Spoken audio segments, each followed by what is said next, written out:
Welcome. In front of me I have the new Xiaomi 15T, and today I'll be going over unboxing along with a quick look at the device, its specifications, and my opinion and maybe recommendations for some devices that could possibly be better, though we'll see once we get there.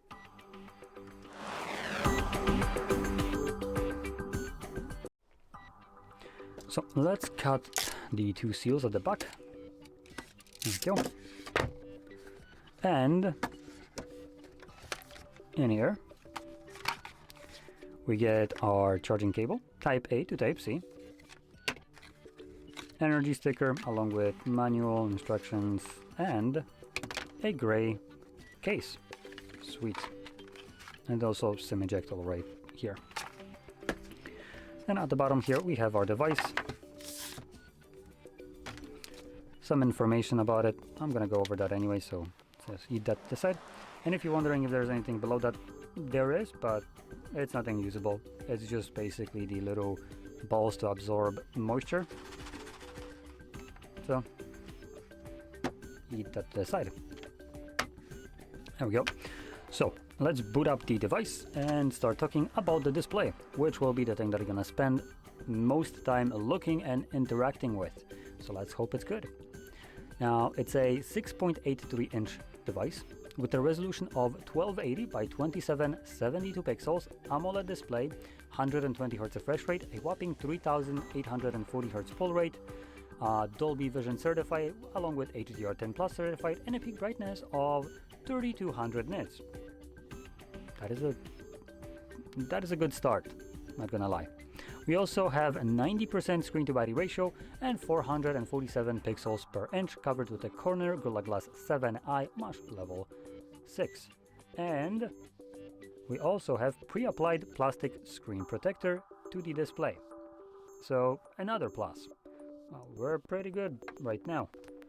Now, if you flip it over to the back, we have what looks to be a triple camera setup, and we have dual 50 megapixel f1.7 aperture 23mm wide lens and 1.9 aperture 46mm telephoto lens, along with 12 megapixel 2.2 aperture 15mm 120 degree ultra wide lens. Now, with those cameras at least at the back, you can record videos up to 4K at 60 frames per second max, and 1080p gets you a slow motion of 960 frames per second. A gyroscopic electronic image stabilization, 10-bit Rec 2020, and HDR10+. So, video-wise, should be pretty decent right here. Now at the front, in this hole punch camera, we have a selfie that is a 32 megapixel 2.2 aperture 21mm wide lens that does 4K 30 and 1080p up to 60 frames. So with that in mind, cameras seem to be solid, at least on paper. And let's move over now to the internals. Now that's usually where Xiaomi kind of shines, but these are what could I guess be considered more like a more affordable devices. So we have 5500 milliamp hour battery in here, so a bit of a step down from what you would expect from Xiaomi. So as an example, in China, I think they're releasing right now about the Xiaomi 17. They're matching iPhones and they're also kind of making them look very similar. But the Xiaomi 17, just the bare 17 instead of the 7 or 7 Pro or Pro Max, whatever they have, that one is more traditional device, and it's smaller, like decently smaller than this, but it comes with a whopping 7000 milliamp hour battery, so much bigger than we have right here. And the reason for that is they decided to, for that device, put in a silicon carbon battery. Here, not so much, so we have basically the same thing as every other manufacturer pops into their devices, like Samsung and Apple, which is basically the cheaper battery, the old one that we used to have for decades now. And because of that, the battery sizes here are in like 5.5K instead of the 7, or possibly even 8 or 9 at a size like this. So that's one of the cost cuttings that they have done. Another one would be the charging speed. It's still good, don't get me wrong, but for Xiaomi this is 67 watts, so it's about half as good compared to what they usually offer. And as an example, the Pro version of this device charges at 90 watts along with wireless charging at 50, and the 17, which is the China released ones, the flagships that they have, charges at 100. So again, a step down in terms of charging speed, but like I mentioned, this is still leagues ahead of what this can do, which is pathetic 25 watts, and even the Samsung like Ultras and iPhones. None of them get they barely get over half that charging speed of this device. This is closer to a mid-range device, while what I'm mentioning right here that charges at half the speed is a flagship. For all intents and purposes, is the highest thing that they offer. So obviously Xiaomi takes a win no matter what. They have a decent sized battery along with a way faster charging speed than the competition at lower price. Now moving on into the internals, 12 gigabytes of RAM, that's the only option, and 256 gigabytes of storage as the kind of base entry, but you can get it up to 512 gigs, which is the second option. There's only two. And both of those options come with UFS 4.1 storage type, so it's going to be blazing fast, which is important for when you're recording videos at 4K. The transcoding, that's going to help you. Now, the processor powering this device is a Dimensity 8400 Ultra. Now, the Pro version of this actually has a better processor. Now this one, if we compare it to, let's see, let me quickly get this. So I want to compare it to 8 Elite, as this is the flagship processor, and also this phone has basically something like that, but possibly even a little bit better. It has the, what was it, 9400 plus. So the 9400 already matched Snapdragon 8 Elite, plus I assume it's just a little bit more overclocked, so it should be much faster. Or maybe not much, but faster. Now this on the other hand side is 8400, so it's not going to be outperforming 8 Elite, but I wanted to see how close it gets to it. And on nanoreview.net, which is where I see all the benchmarks right here, Snapdragon 8 Elite in terms of CPU performance gets a score of 99, while Dimensity 9400 gets a 72. For gaming, we get 100 from Snapdragon, 84 from Dimensity. Now if you look at Antutu benchmarks, Antutu 10, here we have a 66% lead from the Snapdragon, so it is a bit slower. We're looking at 2.7 million rating, while the Dimensity gets a 1.6 million.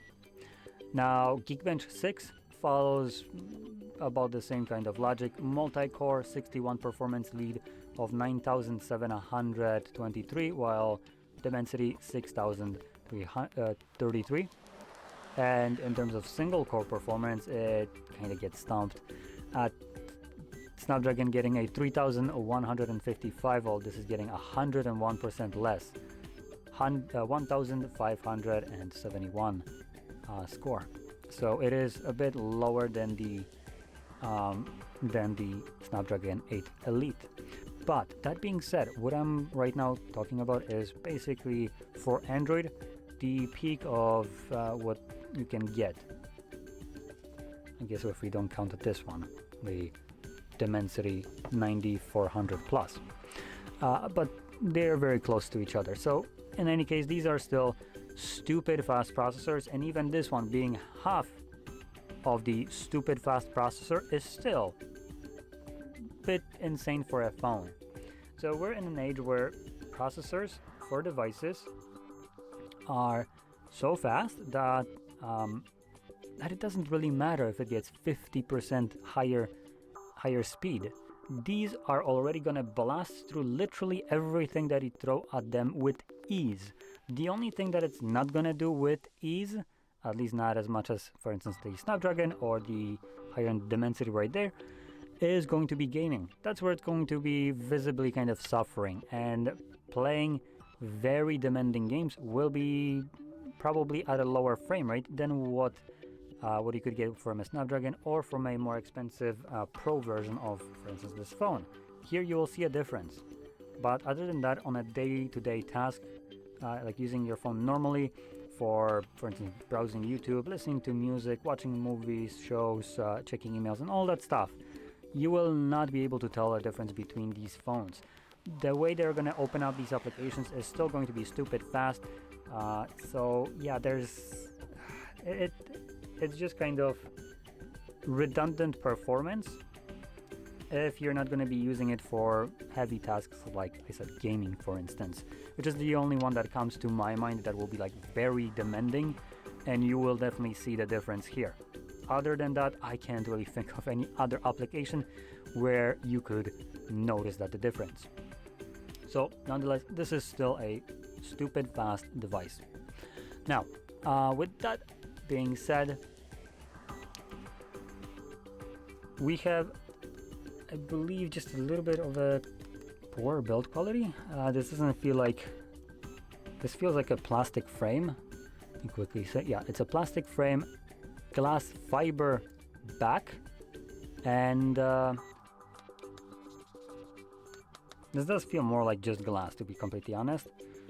This has feels kind of hard and like plastic usually, but it's missing that, cold feel, and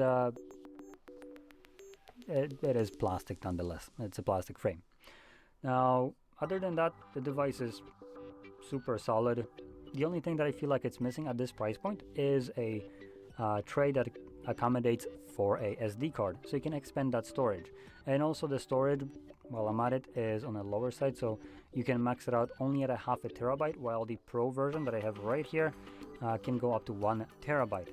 Now, for recording videos up to like 4K 60 frames, you might be filling up the storage relatively quickly, especially if you go for the 256. So it would have been very nice to be able to slap in an SD card and just push that storage further, but unfortunately we can't, unless you want to go for the higher end version of this. So anyway, this device is solid as a choice. It costs about $500. Let me quickly check. So in Poland, where I am at, this device, the 256 gigabyte storage, which is the one here, will run you 2,279 PLN. Possibly you can get it cheaper, maybe a little bit more, and that would equate to, let's see, so that would equate to $627. Now, that being said, dollar is a little bit on a decline, one could say.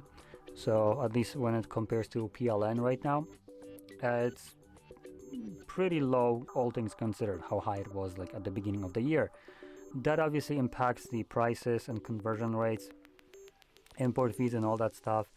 So I don't know if $627 is a correct figure for what this device will be selling in US. It is literally converted from my currency, how much it costs right here at a current exchange rate of USD to PLN.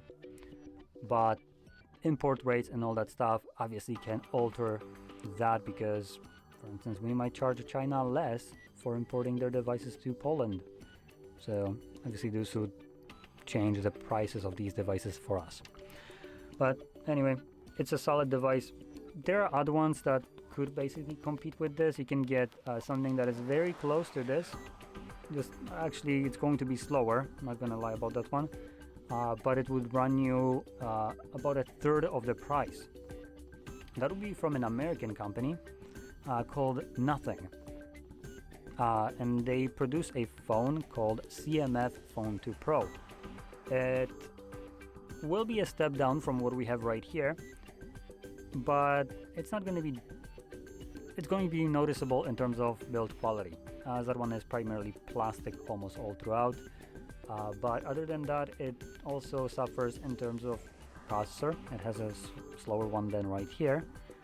But at a third of the price, it might be something that you could consider if you're looking for a cheaper device while still retaining a decent performance. It won't match this one, but it will be close enough at a third of the price, which I consider to be a well worth trade-off if you're looking for a affordable device, one that still can perform well into the future. So, with that being said, I hope you found this very helpful, and if you did, don't forget to hit like, subscribe, and thanks for watching.